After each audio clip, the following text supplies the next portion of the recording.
Before we continue, please subscribe to the channel and write in the comments what time it is where you are now. Because nothing says family bonding quite like crowdsourcing your global audience whilst your offspring plots your demise.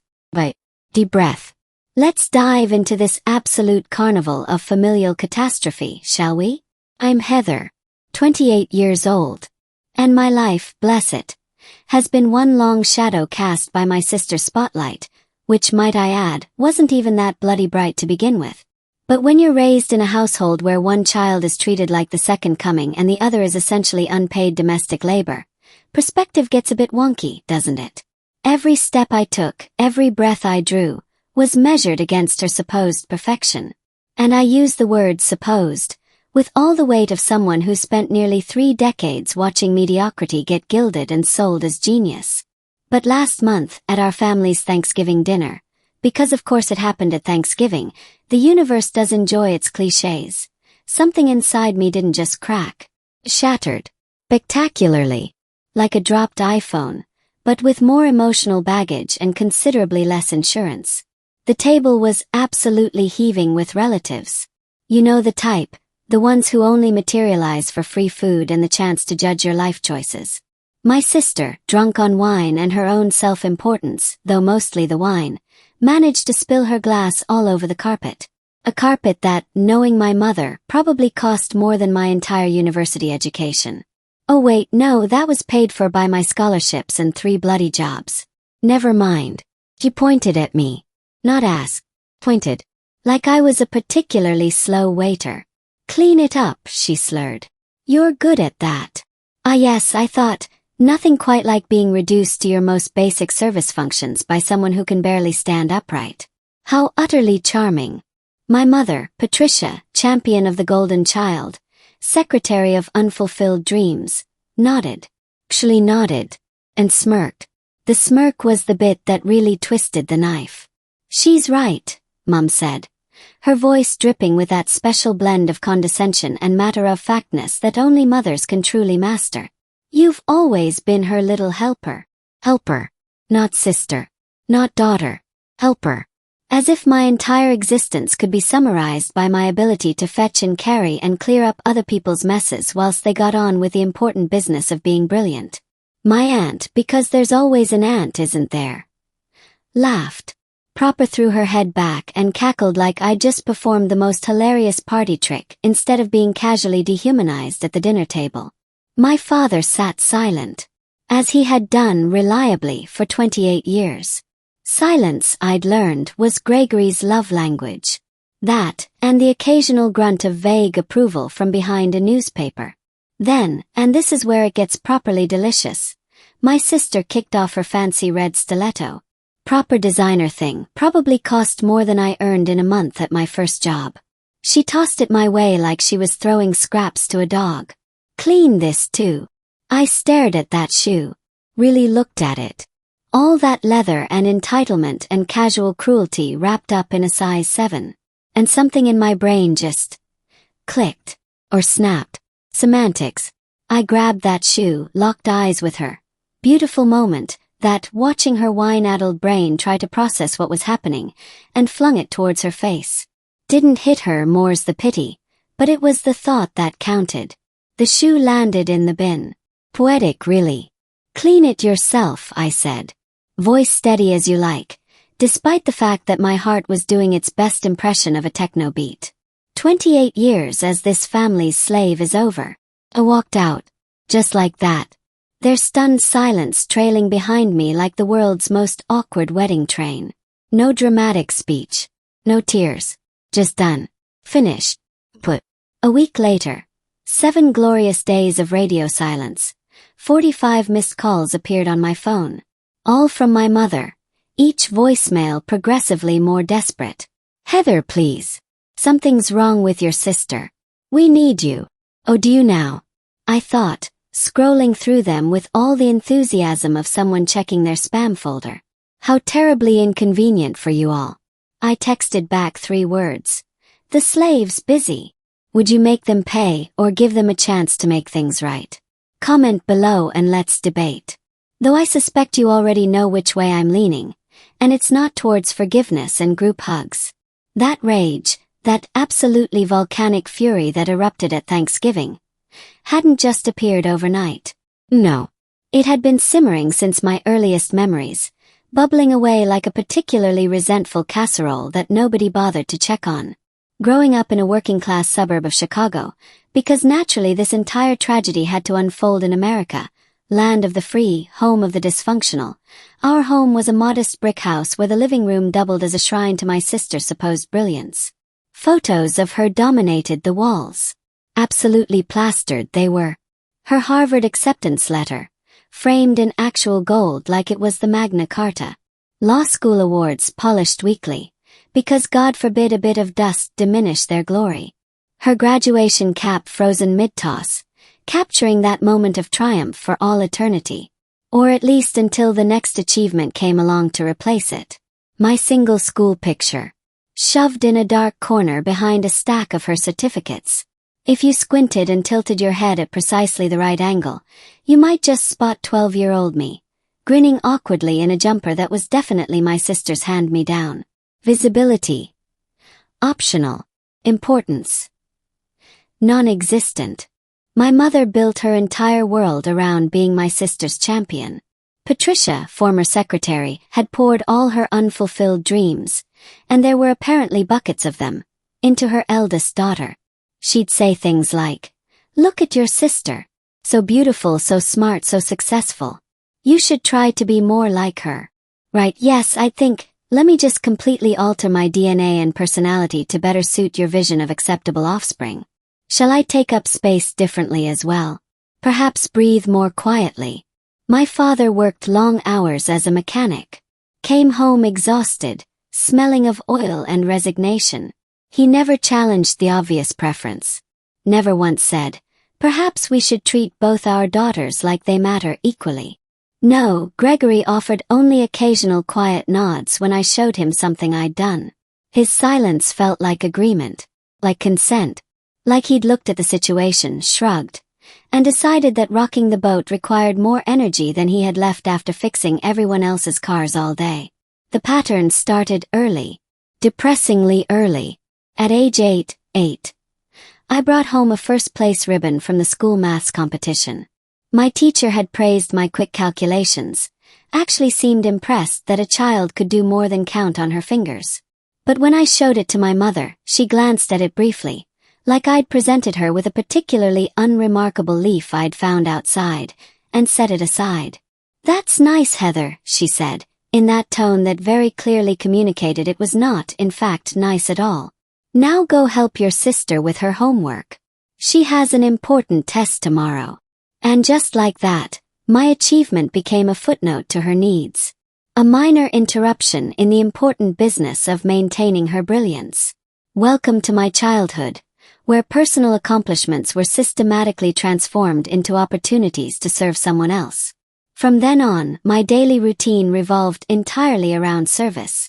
I woke up before everyone, because apparently even sleep was negotiable when you're the lesser child, to prepare her breakfast. Perfectly toasted bagels with cream cheese, just how she liked them. Too much cream cheese and she'd complain. Too little and she'd sigh dramatically like I'd personally insulted her. I packed her lunch with little notes I'd write to make her smile. "Have a great day. You're amazing." Proper motivational poster stuff, except I was 8 and she couldn't be bothered to pack her own bloody sandwich. Then I'd clean her room whilst she got ready for school, because naturally, personal responsibility wasn't part of her curriculum. It was presented as my responsibility. Not a favor. Not a kind gesture. My job. "You're the younger sister," my mother explained, as if birth order was a legally binding contract. "It's your job to support her. That's how families work." "Is it though?" I wanted to ask. Because I'm fairly certain most families don't run like Victorian households with built-in servants. I learned to anticipate her wants without being asked. Turned invisibility into a survival skill. Became so proficient at reading moods and predicting needs that I could have probably made a fortune as a personal assistant. Oh wait, I was already working as one. Just without the pay or the job title or the ability to quit. Meanwhile, My sister enjoyed every advantage the universe could reasonably offer. She had private tutoring sessions 3 times a week to maintain her straight A's. Because apparently natural talent needed substantial financial investment to flourish. Piano lessons that filled the house with music I wasn't allowed to join. God forbid I develop interests of my own. And designer clothes bought on shopping trips I tagged along for, carrying bags whilst she tried on outfits, playing some sort of deranged fashion show assistant. At 16, she got a brand new car for her birthday. Shiny red thing with all the features. Bluetooth leather seats, the works. I wore her hand-me-downs. Faded, too big, vaguely depressing. And started working part-time at a local diner from age 14 just to buy my own school supplies. Because priorities, apparently. I walked 2 miles to school in the rain because the car was exclusively for her activities. Her very important activities that couldn't possibly be conducted via public transport or, heaven forbid, her own 2 feet. No one questioned this divide. It was just how things were. The natural order. Like gravity or taxes or the inexplicable popularity of reality television. Family dinners became regular reminders of my place in the household hierarchy. Relatives would gather round the table. Because families do love a good gathering. Especially when there's free food and someone to quietly mock, and conversation inevitably turned to her latest triumphs. Aunts and uncles asked about her grades, her friends, her future plans. If I mentioned something, a good test score, a project I'd completed, perhaps a thought I'd had that didn't involve serving someone else, the topic shifted back quicker than you could say, blatant favoritism. That's wonderful, but did you hear your sister got selected for the debate team? My mother would interject, her eyes lighting up with that special glow reserved exclusively for discussions of her favorite child. Never for me. Not once. I could have announced I'd discovered cold fusion, and she'd have found a way to redirect the conversation to my sister's ability to argue about policy. My contributions were either dismissed entirely or reframed as benefits from her example. When I built a simple budget tracker for a class assignment, showing how to manage allowance money, quite innovative for a 12-year-old if I do say so myself, it was credited to learning from your sister's discipline. Never mind that I'd created it alone, late at night, after finishing all the chores that somehow only I was responsible for. Never mind that my sister couldn't budget her way out of a paper bag, as subsequent events would gloriously demonstrate. No, everything I did was somehow because of her influence, her example, her shining beacon of sisterly guidance. The emotional weight built quietly, like sediment, or resentment, or both. Really, they're quite similar when you think about it. Teachers at school knew me only as her sibling. "Oh, you're her sister," they'd say, smiles fading when I didn't match her charisma or her ability to charm adults whilst being fundamentally average. I became the reliable one. The girl who helped with group projects but never led them. Because leadership was her thing, wasn't it? Couldn't possibly have 2 daughters with presents. That would just be confusing for everyone. Socially, her friends treated me like an extension of her. A handy appendage that could run errands or cover for her plans. "Heather, can you tell my mom I'm at yours?" "Heather, grab my bag from my locker." "Heather, exist purely for my convenience and don't develop a personality of your own." I internalized it all. Downplayed my interests before anyone could criticize them. Reading books on investing and economics became my private escape. Hidden under my bed like contraband. Those pages offered logic and possibility in a world where my value seemed entirely conditional on my usefulness to others. At least numbers didn't play favorites. 2 + 2 = 4 regardless of whose daughter you were. By middle school the divide felt permanent. Carved in stone. Possibly embroidered on a decorative pillow somewhere. She collected academic honors effortlessly. Or so it appeared, though I suspect effortlessly is easier when you have tutors and support and parents who actually show up to your events. Her name appeared in the local paper for spelling bees and science fairs. Small town glory, but glory nonetheless. My efforts went unnoticed. Actively ignored, really. When I saved enough from my job, because yes, still working at 14, to buy a used calculator for advanced maths, my mother questioned the expense. "We need to save for your sister's college fund," she said, despite my father's steady income covering basics just fine. That same month, they spent hundreds on her prom dress and limousine. Hundreds. For one night. Whilst I was being lectured about fiscal responsibility over a 15-pound calculator that would actually serve a practical purpose. I attended my own events alone, riding the bus whilst she was chauffeured in style. Because apparently transportation, like affection, was a finite resource that couldn't possibly be shared equally. The favoritism extended to discipline too. When something went wrong, a broken vase, a missed curfew, mysterious damage to household items, it fell on me first. "You should know better," came the lectures, even when evidence pointed elsewhere. Even when it was blatantly, obviously not my fault. My father might pat my shoulder later in private, whispering, "Good job on that test last week." But he never spoke up during the moments that mattered. His kindness was hidden, secretive, like he feared rocking the boat more than he feared failing to protect his daughter. Priorities, Gregory. Priorities. As I approached high school, I started questioning the system internally. Not out loud, God no. That would have been far too confrontational. But in my head, lying awake at night after finishing homework and chores and whatever else needed doing, I'd wonder, why did her path get all the resources whilst mine got scraps? What cosmic lottery had I lost? And more importantly, what could I do about it? I threw myself into studies. Earned solid grades in maths and economics classes that genuinely fascinated me. But even those successes were systematically minimized. A B+ on a particularly brutal exam drew sighs. If you'd focus like your sister, that would be an A. Her straight A's were effortless, apparently. Mine, hard-won through actual work and discipline, were undervalued. Second-rate. Not quite good enough despite being objectively good. Funny how that works. Looking back now, those years shaped my resolve in ways they never intended. The constant service, the persistent dismissal, the casual cruelty. It all planted seeds of independence I nurtured in secret. Whilst the house celebrated her every milestone, I built my own foundation. One calculation at a time. One saved pound at a time. It wasn't rebellion yet. Just quiet preparation for the day I'd step out from under that weight. And oh, what a glorious day that would be. By high school, I'd found ways to carve my own path. The public library became my sanctuary, a quiet escape where I could exist without comparison or expectation or someone asking me to fetch them something. I pored over books by Warren Buffett and Robert Kiyosaki, learning about stock markets and investments and the glorious possibility that money could be made through intelligence rather than inheritance. Those pages offered a world where logic ruled, not favoritism. Where being clever with numbers actually mattered. Where your value wasn't determined by your position in the family birth order, but by your ability to understand compound interest and market trends. My mother caught me with one of these books once.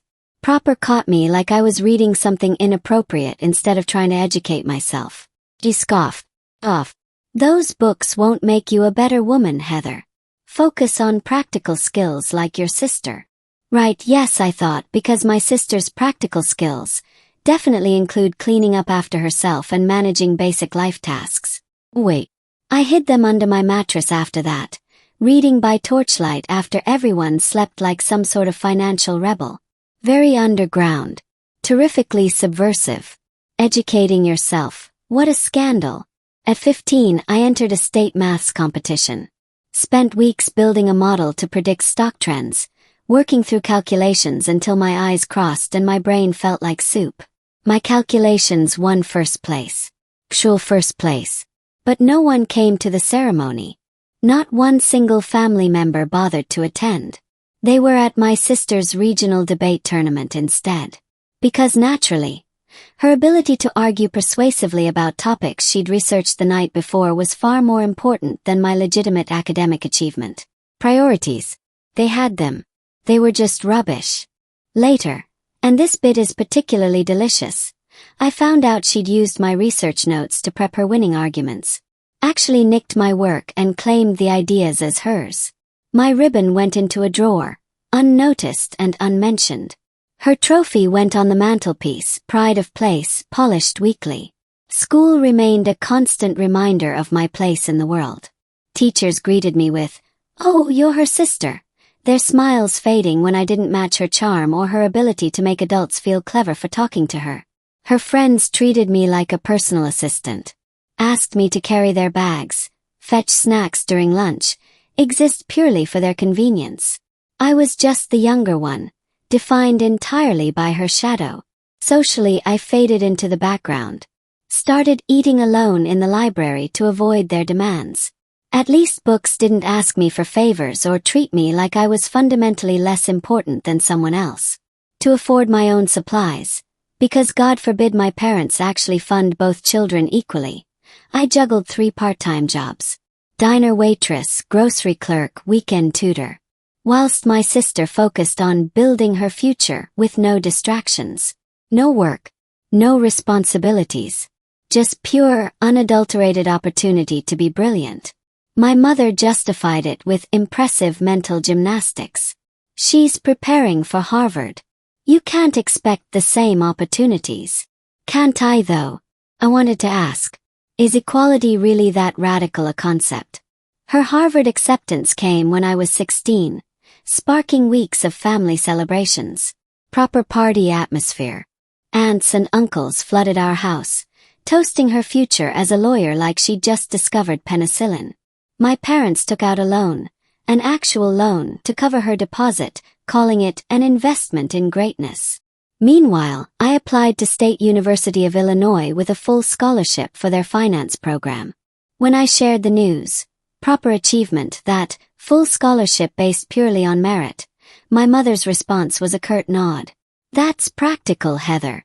We can't spend more when your sister's tuition is the priority. My father glanced up from his newspaper long enough to offer a quiet, "Well done," then returned to the sports section. The gap between us grew wider. Her path paved with gold and parental support. Mine with gravel and grim determination. Despite the systematic dismissals, I found a mentor in Dr. Susan Miller, a retired economist who volunteered at the library. She noticed me scribbling stock charts, because that's absolutely normal teenage behavior, and offered to teach me advanced principles. Compound interest, market analysis, portfolio diversification. All the good stuff. Under her guidance, I opened a paper trading account, practicing investments with fake money. By 17, I'd turned a virtual $10,000 into $25,000 in 6 months, mastering strategies most adults couldn't grasp with both hands and a manual. Dr. Miller called it a gift, the first time anyone had named my potential without immediately comparing it to someone else's. Revolutionary, really. I didn't tell my family.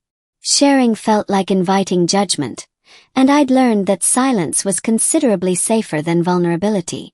Better to keep your victories small and private than watch them get diminished or dismissed or credited to someone else's influence. My sister's senior year was an absolute parade of accolades. Valedictorian, debate captain, local news features. The whole circus. My own achievements stayed hidden, tucked away like contraband. I aced advanced economics, earning genuine praise from a teacher for a project on market cycles, but brought it home to blank stares.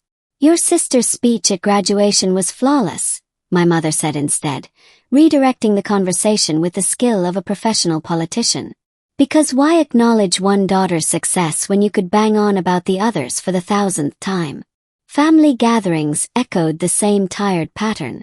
Relatives asked about her college plans, her internships, her bright and shining future that was definitely going to change the world, or at least look impressive on paper. My presence barely registered. If I spoke up, foolishly tried to contribute to the conversation like an equal participant, it was brushed off with, "You'll get there someday, Heather." But she's already there. Already where? I wanted to ask. Success. Adulthood. Basic human decency. Be specific. The constant overshadowing fueled a quiet fire.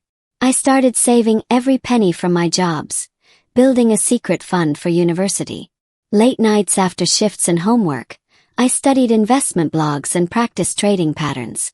My virtual portfolio grew, but so did my isolation. I wasn't allowed to outshine her.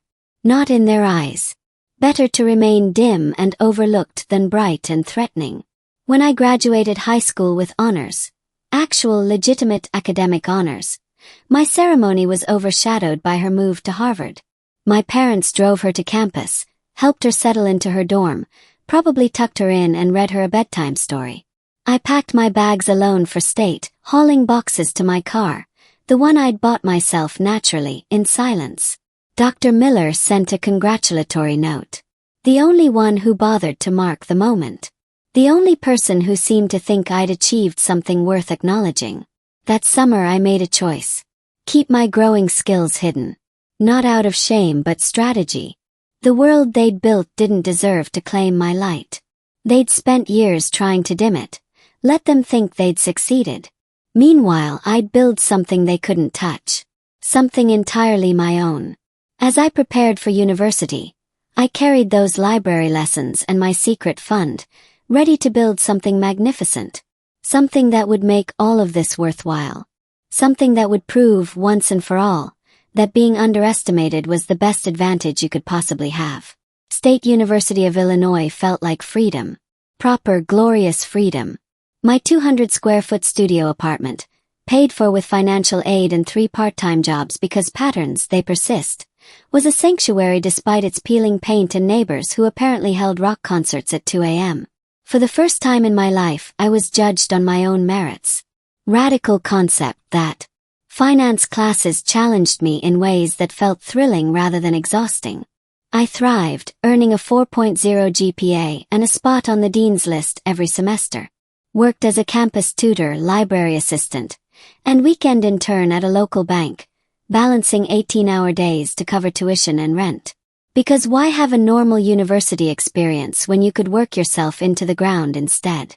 My sister, meanwhile, sailed through law school in Boston like it was a particularly pleasant cruise. Her expenses covered by my parents' savings and loans. Loans they'd never have taken out for me, obviously. They sent her weekly care packages, coffee, snacks, even cashmere scarves, whilst I scraped by on instant noodles and second-hand textbooks that smelled vaguely of despair. In my sophomore year I met Daniel. Finance major with sharp eyes and quiet confidence. He noticed my knack for dissecting market trends during a group project, and actually seemed impressed rather than threatened. Novel experience that. He pushed me to present our findings alone. "You're brilliant, Heather," he said. First person to say it without a caveat. Without a but, or a comparison or a subtle suggestion that I should be more like someone else. We started dating, spending late nights studying derivatives and dreaming about trading floors like normal couples dream about holidays or future homes.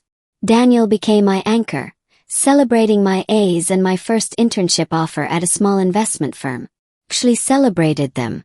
Made them feel important. Revolutionary. But visits home exposed the cracks in our relationship. During spring break, he came with me to Chicago and saw the family dynamic firsthand. Watched me fall back into old habits, serving plates, clearing dishes, staying silent whilst my mother praised my sister's law school honors. His jaw tightened as relatives asked about her upcoming clerkship, ignoring my presence entirely like I was furniture that happened to be breathing. Thanksgiving was worse. The extended family gathered, and the table became a stage for her achievements. A performance piece titled, "Look How Brilliant Our Golden Child Is." "She's on track to be a federal judge," my mother boasted, passing the gravy with the same hand she used to pat herself on the back. A cousin asked about my studies. Rare moment of acknowledgement that, but before I could answer my mother cut in. "Heather's doing fine, but law school is a different league." Different league. As if education were football and she was playing premier whilst I was stuck in Sunday pub teams. Daniel leaned over whispering, "Why do you let them treat you like a servant?" I brushed it off, conditioned to prioritize family harmony over personal dignity. But his words lingered, stirring unease like sediment at the bottom of a long-ignored glass. He started pointing out the pattern. How I shrank at home. How my mother's comparisons systematically erased me. "You're not their staff," he said after one particularly grim visit, frustration rising in his voice like floodwater. "You're their daughter." "Am I though?" I wanted to ask. "Because the evidence suggests otherwise." The strain grew during junior year. I landed a competitive internship at a Chicago hedge fund, analyzing portfolios for high-net-worth clients who actually valued my input. My supervisor praised my instincts, called them exceptional. But when I shared the news at home, my mother's response was devastatingly predictable. "That's nice, but when will you aim higher? Like your sister." Daniel was furious. Furious. "They don't see you," he said, urging me to push back, to stand up, to do literally anything except accept the treatment like it was normal or deserved or inevitable. Couldn't. Years of being the lesser daughter had wired me to avoid conflict, had taught me that peace was more important than pride, that harmony mattered more than happiness. Family dinners became absolute torture. Me serving, cleaning, absorbing comments like, "If only you had her ambition." Daniel sat through them, his silence growing louder each time. By senior year I was properly excelling. Named top finance student. Invited to present at a regional conference. Actual recognition for actual achievement. I sent my parents an invite, hoping, foolishly, desperately hoping they'd come. They didn't. They were in Boston for her moot court competition. Obviously. Priorities remained consistent, I'll give them that. Daniel attended instead, clapping louder than anyone when I finished. But the gap between my university life and home life had become a chasm.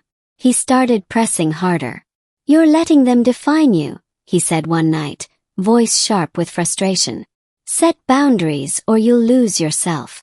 I argued back. "They're my family. I can't just abandon them."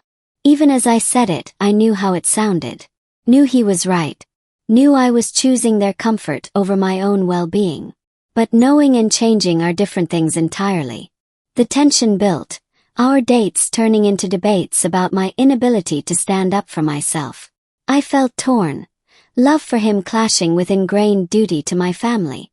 That sense that no matter how badly they treated me, I owed them something. Loyalty. Service. My entire bloody self, apparently. Graduation came. I walked the stage with honors, university medal hanging round my neck. Daniel's family cheered from the stands whilst my parents sent a text. "Congrats, but we're at her ceremony."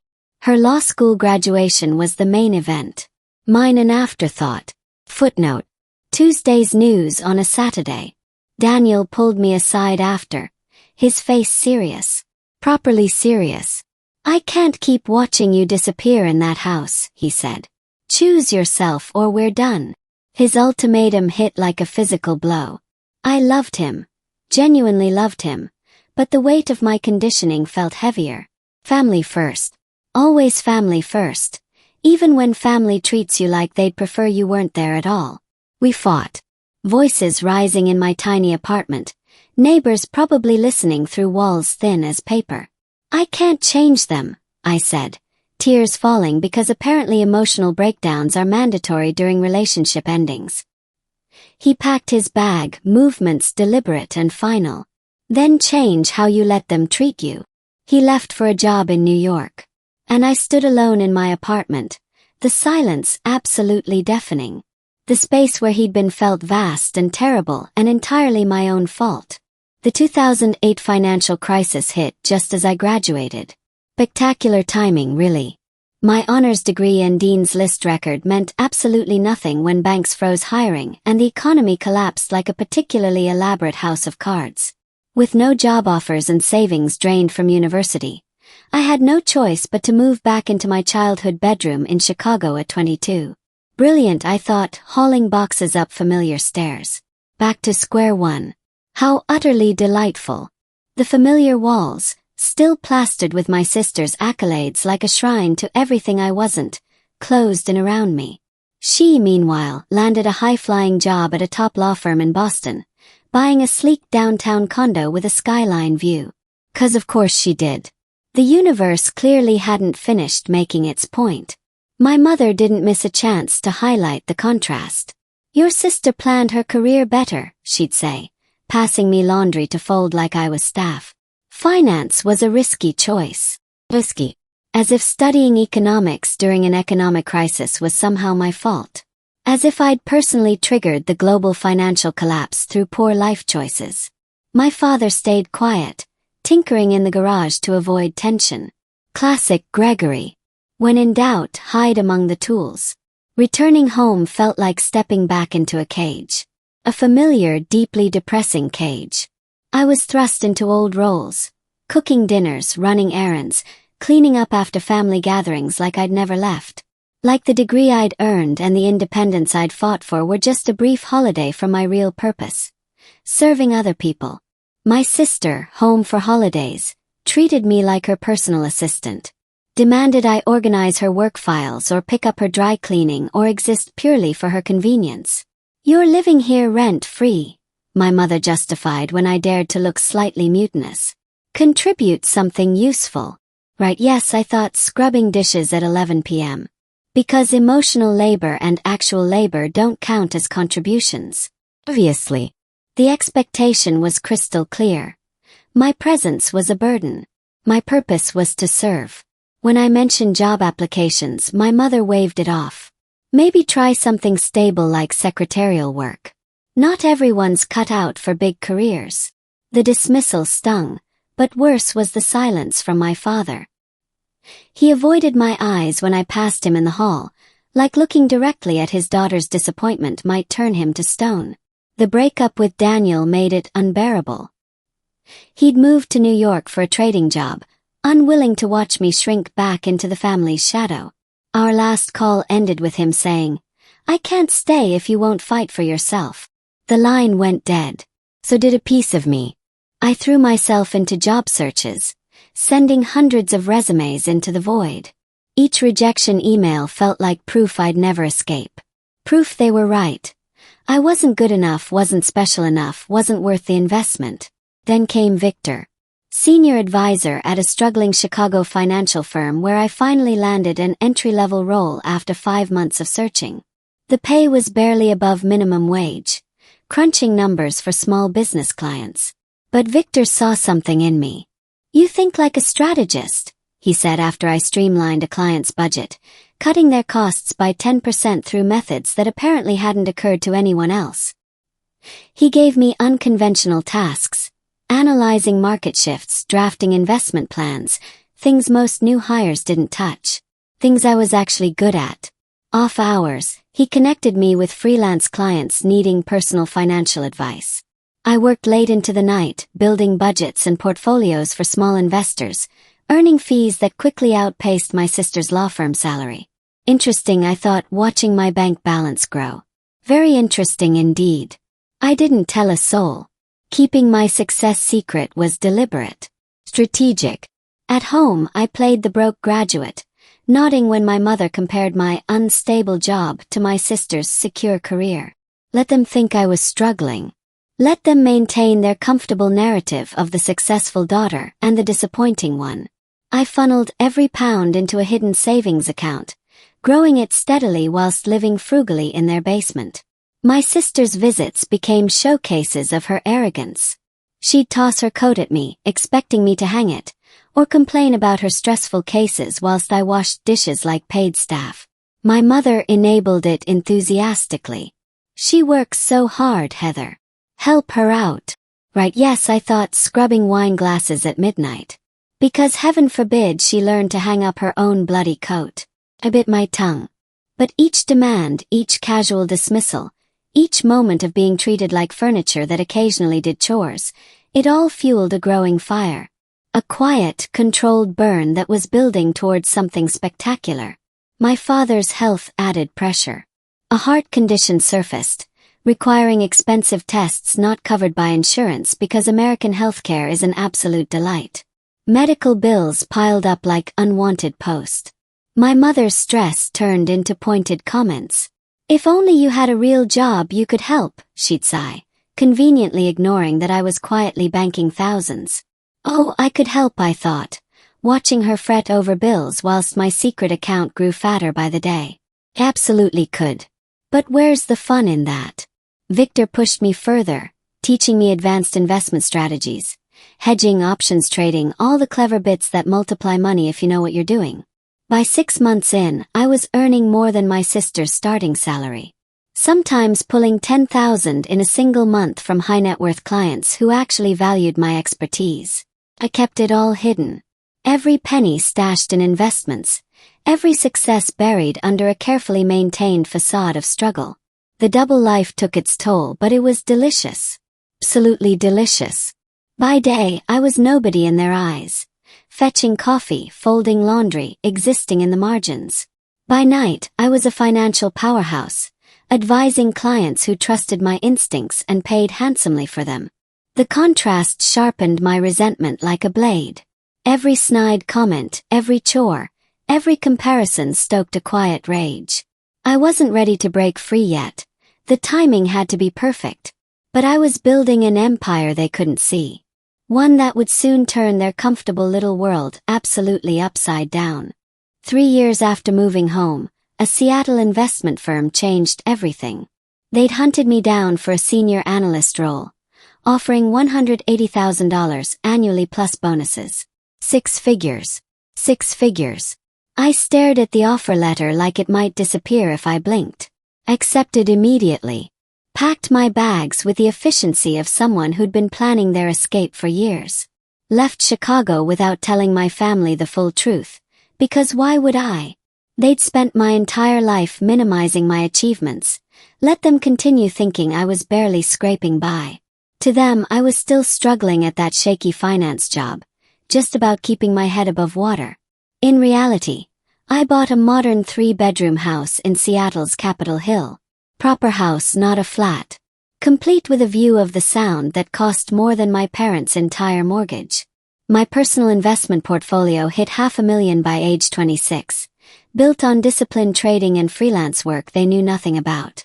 I flew back for holidays wearing old clothes and dodging questions about my career like a professional spy. Still figuring things out. I'd mumble, letting them assume I was barely afloat whilst I was actually swimming in success. The deception was delicious. Absolutely delicious. Meanwhile, my sister's perfect life began to crack. Properly crack. Her marriage to a corporate lawyer, because of course she married a corporate lawyer, unraveled spectacularly when he discovered her secret credit card debts. Tens of thousands spent on designer bags and luxury trips. Turned out that living beyond your means eventually catches up with you. Revolutionary concept that. A malpractice lawsuit hit her law firm, accusing her of mishandling client funds. The legal fees piled up faster than her excuses.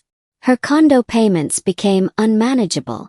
During a rare phone call, she hinted at borrowing money from our parents, her voice strained and desperate. Oh dear, I thought, sipping expensive wine in my expensive house. How terribly unfortunate. My mother still bragged about her to neighbors, completely unaware of the absolute mess her golden child had become. I kept silent, my success a shield I wasn't ready to show. Let them think what they wanted. The truth would be so much sweeter when it finally emerged. In Seattle, I met Ryan, tech entrepreneur running a startup focused on sustainable energy. We connected at a finance conference where I spoke on market trends, proper speaking engagement, not just attending. He admired my clarity, asked sharp questions that turned into coffee, then dinner, then more. Unlike Daniel, Ryan didn't know my family's baggage. Saw me for who I was. A strategist, not a servant. We spent weekends hiking Rainier or crunching numbers for his company's expansion. When he asked why I never mentioned my achievements to my family, I shrugged. They wouldn't get it. He frowned but didn't push, letting me keep my walls up. Sensible man, Ryan.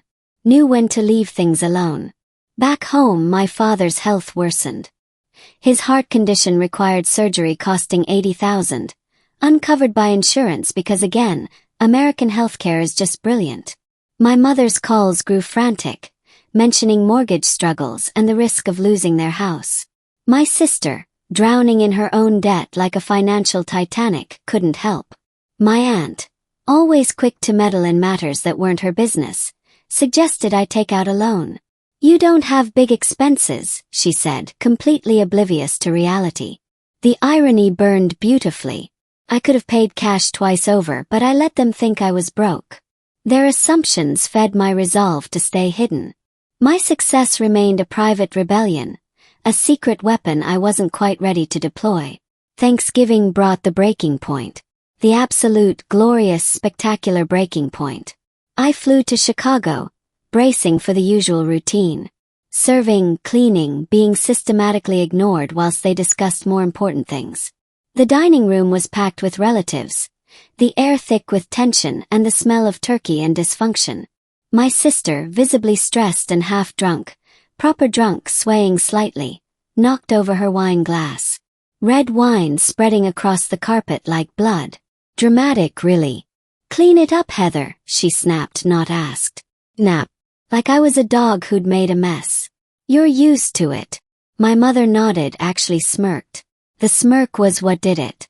She's always been good at the little tasks. Little tasks. As if my entire existence could be summarized by my ability to clean up other people's literal and metaphorical spills. My aunt chuckled, adding, "Perfect for helping her sister." The chorus of casual cruelty. Perfectly harmonized. My father stared at his plate. Silent as always. 28 years of silence, sitting right there in human form. Then my sister kicked off her red stiletto. Designer thing, probably cost a fortune she didn't have, and tossed it towards me. "Polish this while you're at it," she said, voice dripping with disdain. That particular flavor of entitlement that comes from years of being told you're special. Something in my brain went click. Or possibly snap. Hard to tell the difference in the moment. Picked up the shoe. Heart pounding like a techno beat.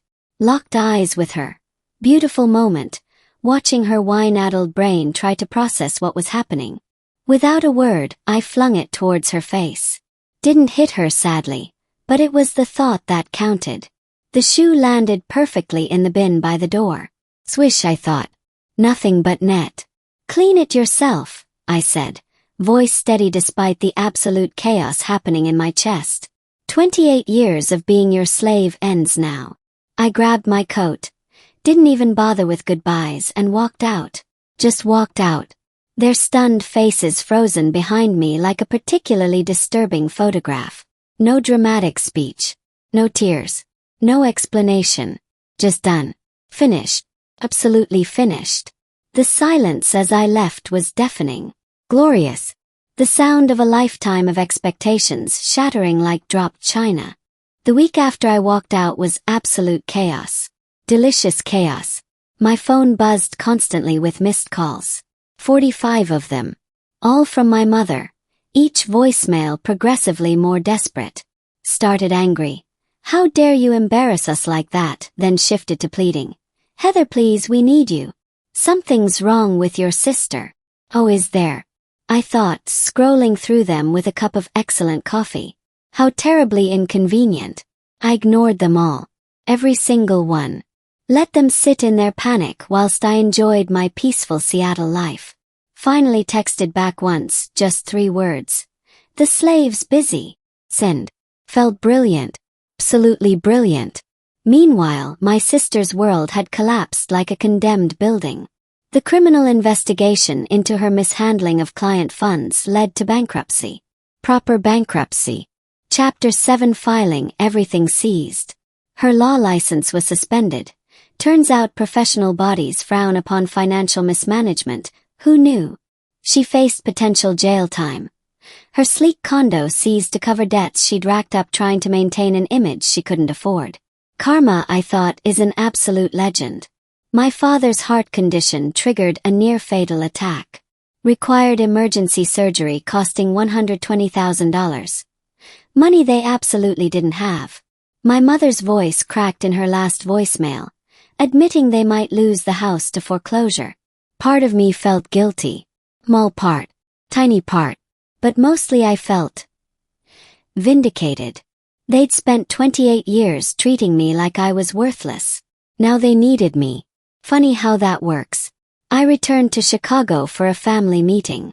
Not out of duty, God no, but to set terms. My terms. Finally. My mother sat me down in the living room, eyes red from crying. "We're family, Heather. We stick together. The irony was so thick you could serve it with custard. I leaned forward, voice calm as still water. Am I family now? Or just your servant? She flinched. Actually flinched. 28 years of casual cruelty condensed into one question, and she couldn't answer it. My father needed the surgery within days, or his health would collapse entirely.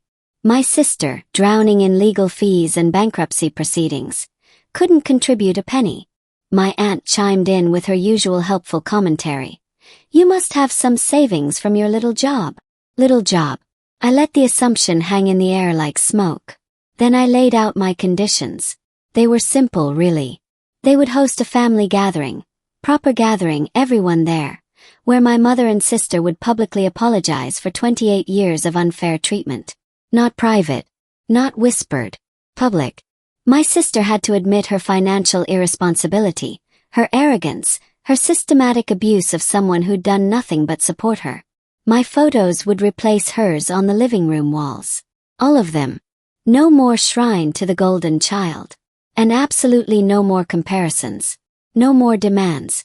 No more treating me like I existed purely to make their lives easier. That's the price, I said, voice steady. Pay it or I walk. And Dad. I paused for effect. Well, I'm sure you'll figure something out. My sister exploded. Proper explosion, face red, voice shaking. You're holding Dad's life hostage, she shouted, like she'd suddenly developed a sense of morality. I met her glare without blinking. I learned from you. Taking what I was owed for years. The truth of it hung between us. My mother tried bargaining. Offered a private apology. Just the two of us, quiet and dignified. I shook my head. All terms or nothing. They had no choice. My bank account could cover the surgery 10 times over, and somewhere in their panic-addled brains, they'd begun to suspect as much. The gathering was set for the following weekend. Relatives packed into the same dining room where I'd thrown the shoe. The symmetry was poetic, really. Same table, same people, completely different power dynamic. Before everyone, my mother stood. Voice shaking, properly shaking. I favored your sister, she said, each word clearly painful. And I diminished Heather's worth. I was wrong. Understatement of the century, I thought, but we'll take it. My sister, face pale as paper, admitted her bankruptcy. Her years of reckless spending. Her voice broke as she confessed to losing everything. The condo, the career, the marriage, the carefully constructed image of success. I treated Heather terribly, she said, and I could see it actually hurt her to admit. She deserved better. The room was silent. Properly silent. You could have heard a pin drop, if anyone had been inconsiderate enough to drop one. Then I slid my phone across the table. Pulled up my bank balance. Several $100,000 sitting there like it was nothing. The deed to my Seattle house. 3 bedrooms, water view, bought outright. A portfolio statement worth over £750,000. Gasps rippled through the room. Actual gasps, like I'd performed a magic trick instead of just revealing reality. A cousin whispered, "She's the successful one." My aunt's jaw dropped, her usual smugness evaporating like morning dew. I didn't say a word. Didn't need to. The numbers spoke volumes. 28 years of being dismissed, minimized, treated like I was fundamentally less important than someone else. And here I was, the only one who'd actually built something real. My mother stared at the screen like it might change if she looked long enough. My sister's face went through several interesting color changes. My father, Gregory, master of silence, looked at me properly for the first time in years. The power had shifted. Completely. Irreversibly. And it felt absolutely magnificent. 6 months later, my father recovered, thanks to the surgery I funded. He called once, voice soft and hesitant. "I see you now, Heather." I nodded because what else could I do? 3 decades too late, Gregory had finally opened his eyes. I appreciated it genuinely. But I kept my distance. Some things can't be fixed with recognition alone. My mother, stripped of her golden child narrative like someone had torn away her favorite security blanket, grew quiet. Her calls went unanswered. I'd spent enough of my life being available for her convenience. She could experience unavailability for a change. My sister's trial ended with a 1-year prison sentence for fraud. Her career was dead. Properly dead. She moved into my parents' basement, the same basement I'd occupied whilst secretly building my empire. The irony was so perfect it almost felt scripted. Their house went into foreclosure when they couldn't pay the mortgage. All those years of living beyond their means, investing everything in the golden child, finally caught up with them.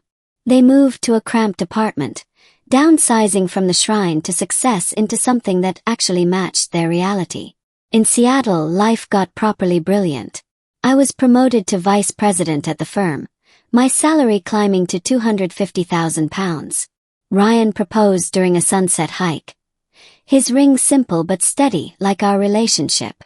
Financial Weekly named me a rising star in wealth management. My face on their cover, looking professional and successful and nothing like the invisible servant I'd been. I bought a larger house. Sleek modern build with floor-to-ceiling windows that let in so much light it felt like living in sunshine. Rarely visited Chicago. When I did, it was on my terms. Brief visits. Controlled interactions. No chores. No serving. No being treated like I was less than. My sister texted once, begging for a loan to cover her legal debts. I stared at the screen for a long moment, considering my response. "I'm busy," I typed. "Ask your servant." Pause for effect. Oh wait, that was me. Send. Then I blocked her number. Felt brilliant. Absolutely brilliant. For 28 years, I was their invisible helper. My worth tied entirely to my usefulness to other people. My achievements dismissed or credited to someone else. My existence justified only by my ability to serve, to support, to shrink myself so someone else could shine brighter. I cleaned up their messes, literal and metaphorical. Packed lunches, hung coats, organized files, absorbed criticism, accepted hand-me-downs. Worked multiple jobs whilst my sister focused on building her future with no distractions. Earned scholarships and honors that went unnoticed whilst her every mediocre achievement was celebrated like she'd discovered gravity. I learned to anticipate needs without being asked. Turned invisibility into a survival skill. Built my success in secret because sharing would only invite dismissal or comparison or the systematic minimization of everything I'd accomplished. The irony, the absolutely delicious irony, is that whilst they were busy celebrating her, I was quietly becoming everything they thought she was. Successful, financially secure, actually competent at managing money and building a career. All those practical skills my mother dismissed. Turned out they were rather useful for not ending up bankrupt and disbarred. Now I'm my own queen, living in a city where no one knows I was ever anyone's servant. Building a life where my achievements are mine alone. No caveats, no comparisons, no being told I'm only successful because I learned from my sister's example. Ryan sees me as an equal, partner, someone brilliant in her own right, not brilliant for the younger sister or brilliant, considering where she started. Just brilliant. Full stop. Revolutionary concept that. My career thrives on my instincts and strategy and the skills I built secretly whilst everyone else was focused on someone else's spotlight. Clients trust my advice, pay handsomely for my expertise, treat me with the respect I never received at home. And my family. They're learning what it feels like to need someone who isn't available. To want support that isn't freely given. To realize that taking people for granted eventually comes with consequences. My mother calls occasionally. Brief calls. Careful calls. She knows the terms now. Knows I'm not coming back to fold her laundry or listen to comparisons or accept being treated as lesser. The shrine to my sister is gone, replaced by empty walls that finally, tell the truth about who they raised. My sister's in prison, then basement dwelling, then. Who knows? Not my problem, is it? She had every advantage they could offer and managed to squander it spectacularly. Meanwhile, I had nothing but contempt and hand-me-downs and somehow built a life they can't touch. My father sends texts sometimes. Proud of you. Wish I'd said something sooner. I see you now. I read them. Sometimes I respond. Mostly I don't. Pride feels a bit hollow when it arrives 3 decades late, doesn't it? Like showing up to a party after everyone's gone home and expecting full credit for attending. The thing about being underestimated your entire life is that you learn to work in silence, to build without fanfare, to achieve without expectation of recognition. And when the world finally sees what you've built, the revelation is so much sweeter than any praise you might have received along the way. Queens don't serve. They rule. And after 28 years as someone else's servant, I've finally claimed my crown. They thought I was invisible.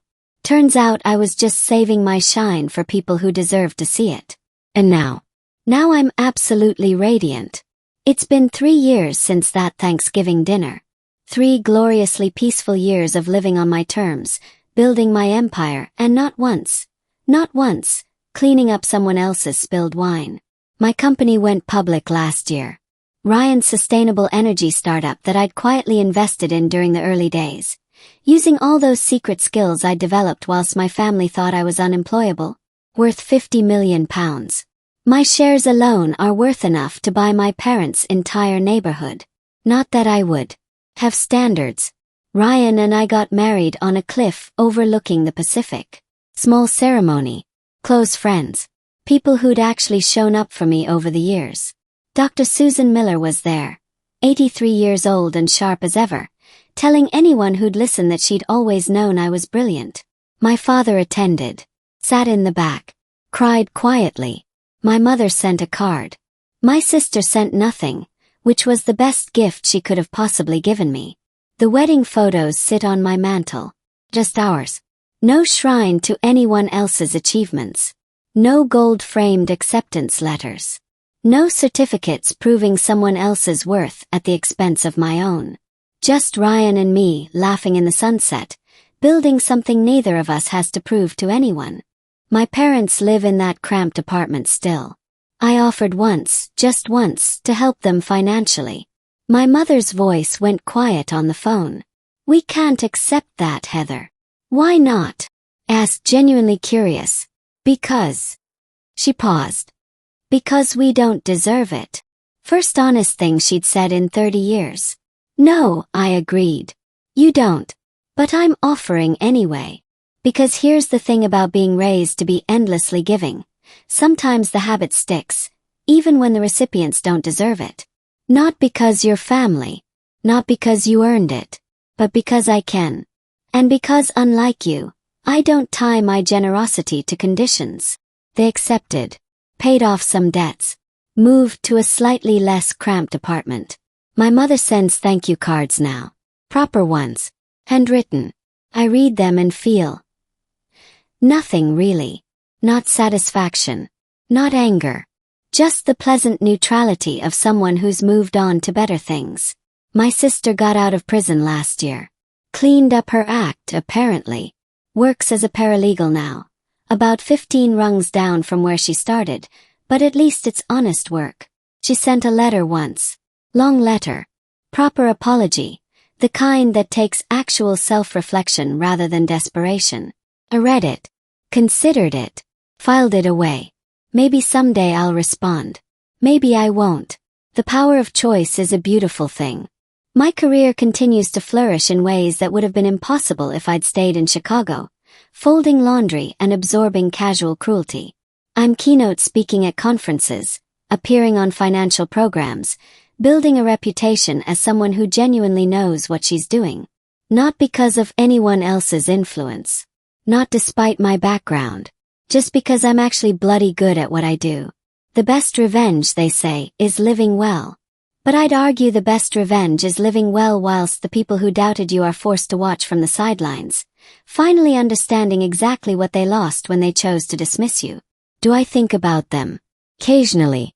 Usually when I'm signing large contracts or buying property or doing something that would have seemed impossible to the 22-year-old living in their basement, pretending to be broke whilst secretly building an empire.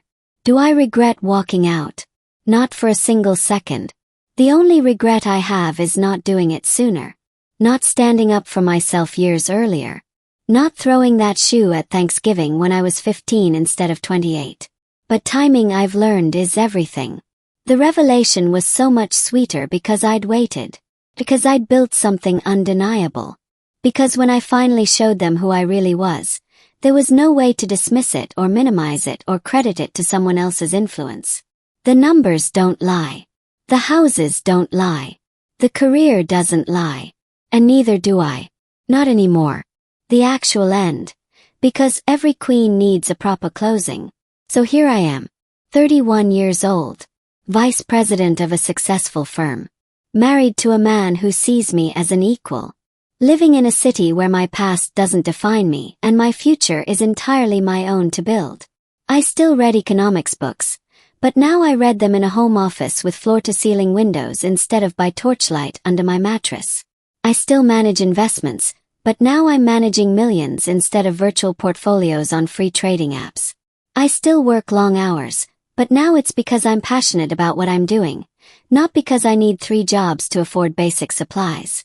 The girl who packed lunches and cleaned rooms and walked 2 miles in the rain because the car wasn't for her, she's still in here somewhere.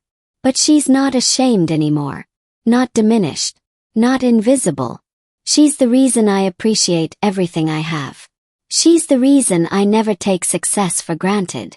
She's the reason I can spot potential in people others overlook, because I know exactly what it feels like to be underestimated. My sister's achievements still exist. Harvard degree, law school, all of it. But they're just facts now, not weapons used to diminish someone else. And my achievements, they're not in anyone's shadow. They stand alone, solid and real and entirely mine. Do I forgive my family? I'm not sure forgiveness is the right word. I've moved past them, which feels more accurate. Moved past the hurt and the anger and the desperate need for validation I carried for so long. They're just people now. Flawed people who made terrible choices and are living with the consequences. Would I change anything? Not a single thing. Every dismissal, every comparison, every moment of being treated like I was less than, it all fueled the fire that built this life. If they'd supported me from the beginning, maybe I'd have been comfortable, complacent, average. Instead, I became extraordinary. Not despite them. Not because of them.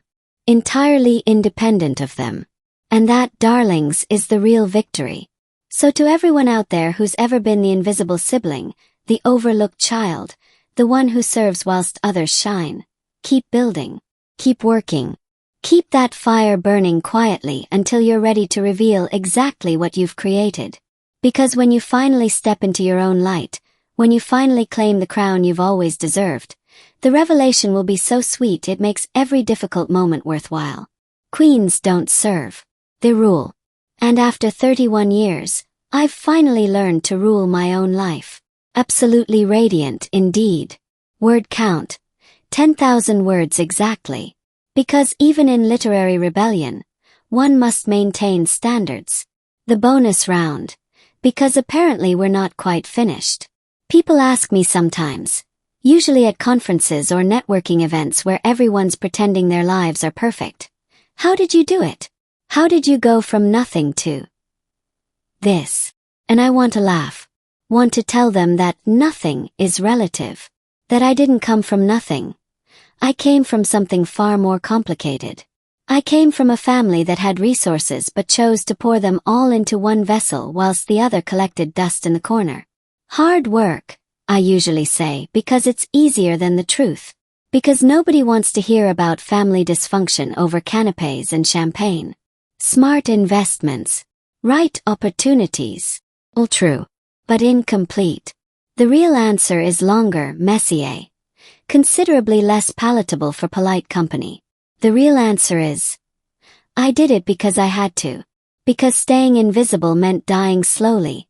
One dismissed achievement at a time. Because the alternative, remaining their servant, their afterthought, their cautionary tale, was worse than any risk I could take building something else. Ryan understands this. He's one of the few people who's heard the full story and didn't immediately try to convince me to heal or reconcile, or whatever nonsense people suggest when they're uncomfortable with justified anger.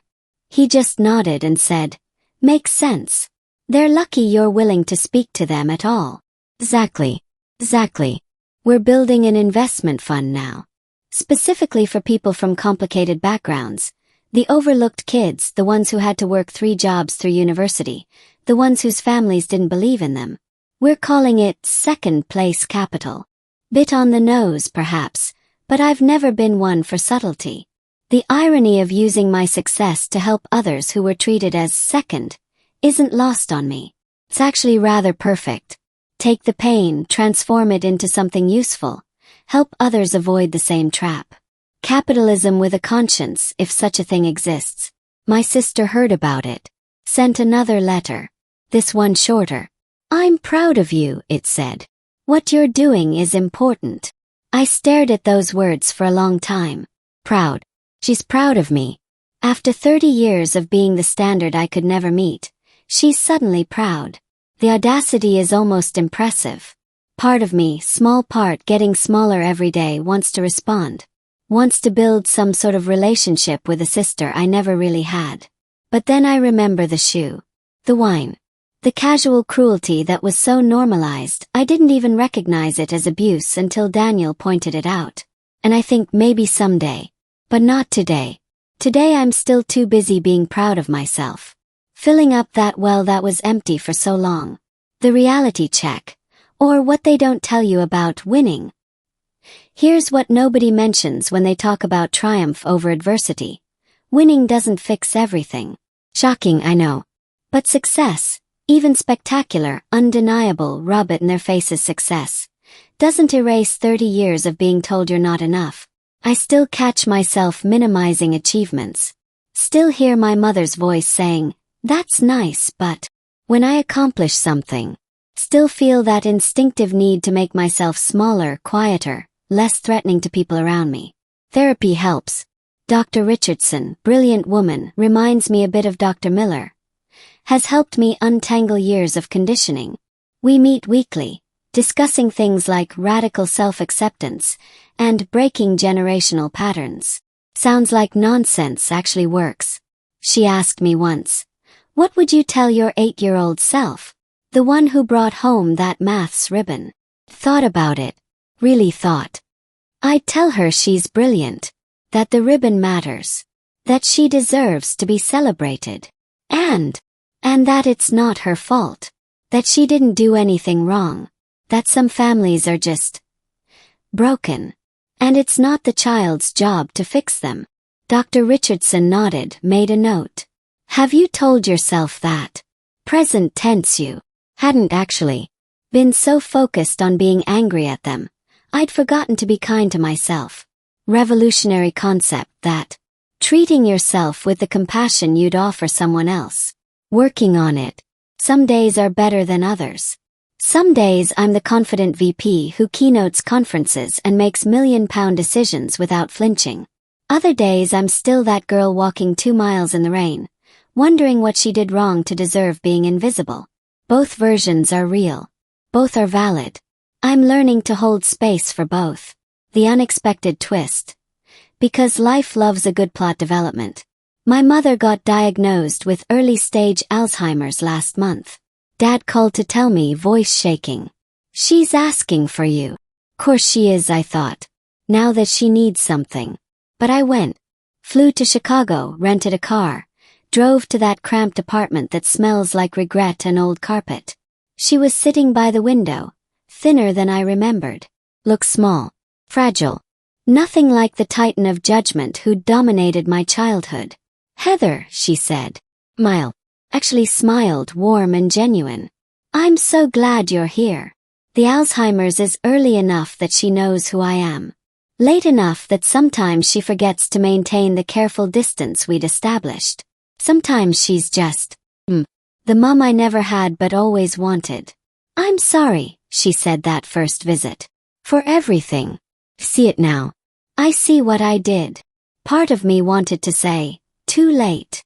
Wanted to remind her of every dismissal, every comparison, every moment of casual cruelty.